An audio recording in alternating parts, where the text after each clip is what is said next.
Schools नहीं देखे, Danish school नहीं देखा, तो जो शख्स नया नया पंजाब आया हो और सिंध से आया हो उसके लिए ये बात करना, और मैं बिल्कुल ना इस किस्म की कोई गुफ्तगू करना चाहती थी, लेकिन बात यह है कि अगर आपने पसमानदगी देखनी हो और कौन सी ऐसी तरक्की है जो वो सिंध से लेकर पंजाब में आ रहे हैं, कौन सा ऐसा मंसूबा है,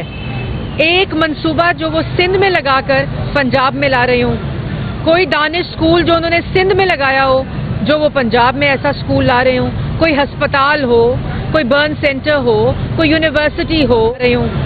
कोई दानिश स्कूल जो उन्होंने सिंध में लगाया हो जो वो पंजाब में ऐसा स्कूल ला रहे हो, कोई हस्पताल हो, कोई बर्न सेंटर हो, कोई यूनिवर्सिटी हो, कोई स्कूल हो, कोई ऐसे सड़कों के जाल का मंसूबा हो, कोई मोटरवे हो, कोई ऑरेंज ट्रेन हो, कोई स्पीडो बस हो, कोई ग्रीन लाइन हो, कोई पानी का मंसूबा हो, कोई, जब आप बात करते हैं तो अपनी कारकर्दगी का कोई ऐसा मंसूबा जो अब सिंध से पंजाब, हम भी चाहते हैं, ये भी सिंध का हक है कि वहाँ मेट्रो बस हो, ये कराची का हक है वहाँ ऑरेंज ट्रेन हो, ये कराची का भी हक है वहाँ साफ पीने का पानी हो, वहाँ ये कराची और सिंध का हक है कि वहाँ स्कूल्स हों, दानिश स्कूल हों, PKLIs हों, कार्डियोलॉजी सेंटर्स हों, बर्न सेंटर्स हों, वहाँ के भी DHQs और BSQs पंजाब जैसे हों। तो आजकल तो सब कुछ कैमरे की आंख देखती है, तो आप जब अगली दफ़ा, मैं यही कहूँगी, और बड़ा अच्छा ताल्लुक़ रहा है, और मियाँ नवाज शरीफ साहब के ऊपर जुमलाबाजी करना, जो फैसला PDM की गवर्नमेंट ने लिया बतौर हुकूमत, उसमें बिलावल भुट्टो साहब, पीपल्स पार्टी के 7 से 8 वजीर, उसके अलावा मुशीर, उसके अलावा मिनिस्टर ऑफ स्टेट्स, ये सब उन फैसलों में बराबर के सिग्नेटरी और बराबर के हिस्सादार थे। और हमने अल्लाह ताला के फजलो करम से PDM की गवर्नमेंट में सबके साथ मिलकर, तमाम जमातों के साथ मिलकर, हुकूमत के अंदर तमाम कोलिशन पार्टीज के साथ मिलकर मुश्तरका फैसले किए हैं। जितनी मुशावरत PDM की गवर्नमेंट में हुई है पाकिस्तान की तारीख में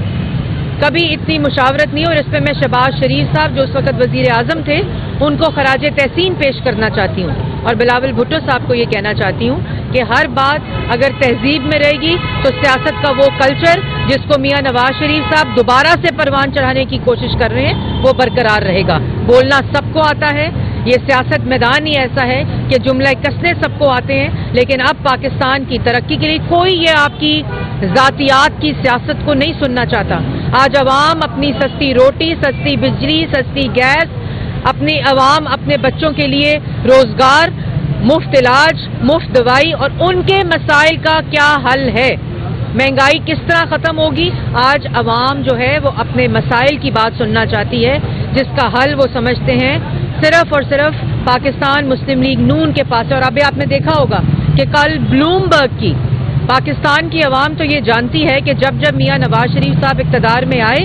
तो जो मईशत का हाल होता था और पहले साल जो टर्न अराउंड होता था वो मिसाली होता था। और आपने देखा कि ब्लूमबर्ग की जो इकोनॉमिस्ट रिपोर्ट आई है उसके अंदर ये कैटेगोरिकली लिखा है कि पाकिस्तान की तारीख में जितनी जमातें आई उसमें माशी कारकर्दगी आज तक पाकिस्तान मुस्लिम लीग नून मोहम्मद नवाज शरीफ की क़यादत में तीनों टेन्योर्स का कंपैरिजन उन्होंने दूसरी जमातों के टेन्योर्स के साथ किया। बेहतरीन कारकर्दगी मोहम्मद नवाज शरीफ साहब की माशी तौर पर रही, और उसमें उनके जो इंडिकेटर्स थे वो महंगाई थी, रोजगार, बेरोजगारी थी, और जिस तरह मईशत का हाल था उसको पूरा टर्न अराउंड करने की बेहतरीन कारकर्दगी मोहम्मद नवाज शरीफ के अदवार में रही। तो ये गवाहियाँ जो हैं वो ऐसी स्टेटमेंट्स जो उसके मुखालिफ होती हैं उनकी क्रेडिबिलिटी खुद लूज हो जाती है। इलेक्शन है और तमाम जमातें जो है वो मैदान में है, जैसे जुलूस हो रहे हैं, रैलियाँ निकाली जा रही हैं, और पंजाब हुकूमत ने दफ़ा 147 का नोटिफिकेशन जारी कर दिया। क्या आप रैलियाँ और जुलूस जो है वो खत्म कर देंगी या सिर्फ ये PTI के लिए जाना? पहले तो जी अल्लाह ताला का शुक्र है, आपने उकाड़ा देखा, आपने हाफजाबाद देखा, आपने खानेवाल देखा, आपने मानसेरा देखा, आपने कल अहमदपुर शर्किया देखा जहां शहबाज शरीफ साहब गए थे, कल लाहौर में मोहम्मद नवाज शरीफ साहब अपने हलके में गए थे, उससे पहले शहबाज शरीफ साहब लाहौर में गए थे, मरियम नवाज शरीफ साहिबा लाहौर में गई थी। तो ये जो कह रहे हैं ना रोना रो रहे हैं, चीखें मार रहे हैं, लेवल प्लेइंग फील्ड का, یہ عوامی لیول پلینگ فیلڈ سے جو ڈر ہے جو آپ کی اسکرین